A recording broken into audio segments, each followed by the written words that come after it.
Do you find yourself getting frustrated when you watch other people in your company who've been in less time than you, but are getting promoted much faster and having a lot more success a lot quicker than you ever did? I'm going to show you how to deal with that coming up.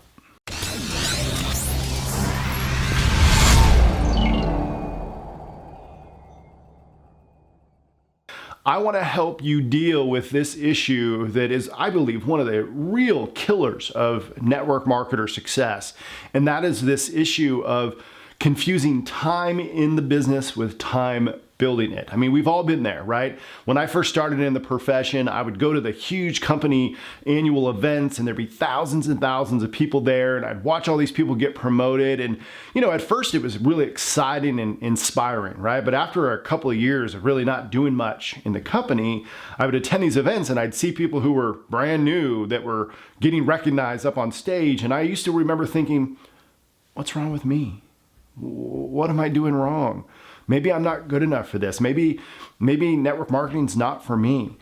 Does that sound familiar? Well, unfortunately, this is something that most network marketers deal with at some point or another. And it's a result of comparing yourself to other people who are either in a different situation or maybe have a completely different story than you realize. And what I mean by that, typically, and not always, but I'm going to say typically, when you see rapid advancement in your company, people who, you know, they were a brand new baby 1 month and then the next month they're at the top, you know, the Starfleet commander kind of rank. Typically what the reason for that is because they probably had another organization in a different company. Now, we're networkers and we're guilty of putting a spin on everything and trying to make the positive out of it. And I'm guilty of it too. Okay, I've been there. But you know, they're not up there on stage saying, hey, well, you know, I spent the last 5 years with my company and, you know, I built a huge organization of thousands of people and we moved over here last month and now we're, you know, making 50 grand a month. They're not telling you that. They're not saying that. The company won't let them say that. But if you're not aware of it, it can be really frustrating to watch all of these people blow past you in terms of rank and income. And what I want to do is I want to help you deal with that. And the first thing you need to do is you need to understand that what other people are doing, even if they're going much faster than you, it's a good thing. Okay, it's proof that your business works. The company that you're in is working. All right, that's a positive. So look at that side of things. The other thing that I want you to understand is even if they've been in another company, even if they spent the last however many years building that organization, they still built it. Okay, they still produced the effort to build it. And I want you to understand this idea of time in the business versus time building it. See, people will constantly come to me and say, well, Ben, I've been with my company for, you know, X number of years and, you know, I've been building it, but, you know, this person's been in, you know, the half as much and they're way past me. You know, what am I doing wrong? And when we break it down, we actually really look at the amount of time doing what we call income producing activities, you find that you really haven't been in as long as you think. And I'll give you my personal experience with this. When I started in network marketing in 1997, 19 years old, didn't know anything. Okay, now my first 6 months in the business, I talked to 98 people, which is pretty good. Okay, now nobody joined because I did it wrong. That's another video. But the first 98 people I talked to didn't join. Now, what that did is it sent me into hibernation mode. So for the next 3 years, after 3 years with that company, same company, I had a total of 24 bodies in my business, 23 of which I paid for to join. Don't ever do that, okay? It never works out. I know your intentions are good, but again, that's another video. But total of 24 bodies, they all had quit. Nobody did anything, no duplication, none of that. And I specifically remember thinking, gosh, you know, I've been in the business for 3 years and I've got nothing going on. And, you know, this kid, this young 20-something-year-old kid joined, you know, a year after I did, and they're already at the top of the company. You know, if I had an upline, if the product was better, if the compensation was better and blah, blah, blah, okay?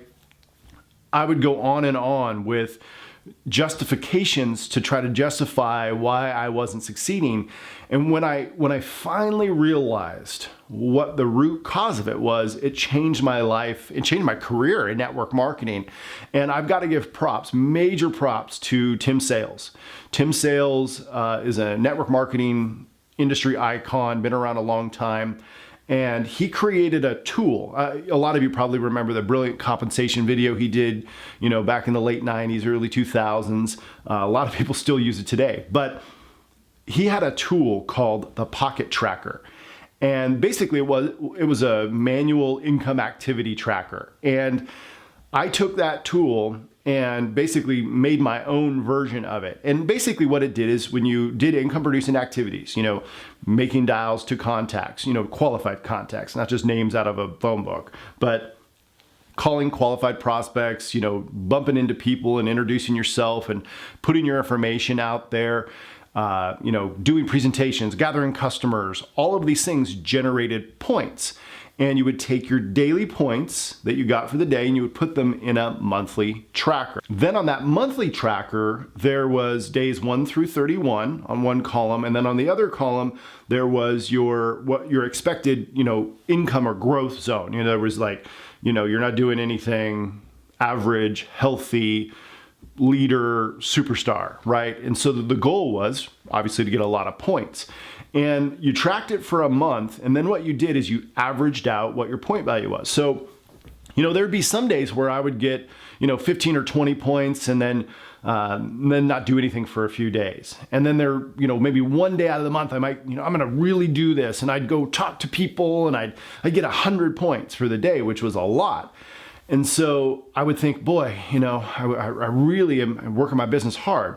But then I'd go to the company meetings and the events and be on all the calls, and I'd listen to training and I'd read books, none of which were income producing activities. But at the end of a day of doing all those things throughout my life, around my life, I would think, boy, I sure worked my business today. Well, at the end of the month, what I would do is I would calculate my average. And my average was like 2 point something a day, or think about it. If you got 100 points total for the month, you divide that by 30 days in the month, you're averaging a little more than 3 points a day. And if you looked at that tracker, you needed at least 30 points a day to be in the healthy range. So you could imagine what 3 puts you at, okay? But this was fantastic because what it did for me was the first time in my career is it put something right in front of my face and it said, this is why you're getting the results that you are. It's not the company, it's not the comp plan, it's none of that stuff. It's you. You're just not doing enough. So my advice to you, when you look at these people who are doing really, really well, understand that, they maybe have been in the business a shorter period of time, but they're probably doing more income producing activities. How many eyeballs are you getting in front of your product to gather customers? How many eyeballs are you getting in front of your presentation in your opportunity to recruit team members? These are questions that you have to answer. And I'm going to include a free resource down below in the comments section or down below the video with my monthly tracker. It's a custom generic one for Real Networker that you can use for yourself. If you want to rip it off, you can. If you need help creating your own for your opportunity and you need help doing it, you don't know how, reach out and I will absolutely help you. You can send me an email at ben@realnetworker.com and I will help you, because this is a really valuable tool that I think can help save not only your career, but it can help save the lives of millions and millions of people in network marketing. Because, okay, maybe you don't have the time, the effort, or the resources to put into building an organization like that, but that's okay. There's nothing wrong with that. The important thing to understand is you can do what you can do. And if you know that and you're tracking it, you're going to see that the results you're getting are a direct reflection of that input, right? Input equals output. You don't put a lot in, you're not going to get a lot out. And unfortunately, networkers don't think that way. They want to put minimal in and get maximum out. It doesn't work that way in our business. It doesn't work that way in a lot of things. So keep that in mind. The next time you're getting a little frustrated, the next time you're not quite so sure if your business is for you or things aren't moving as fast as you want them to be, maybe it's because you're not. Think about that. So I know that hurts. Trust me, I've been there. I was that person way up in the rafters of the company events, arena with 20,000 people, watching people who were way less qualified than me, way less professional, getting recognized, walking across stage. I remember that feeling. All it came down to is they were out there showing the plan more than I was. So hopefully this is beneficial to you guys. We'll see you on the next training.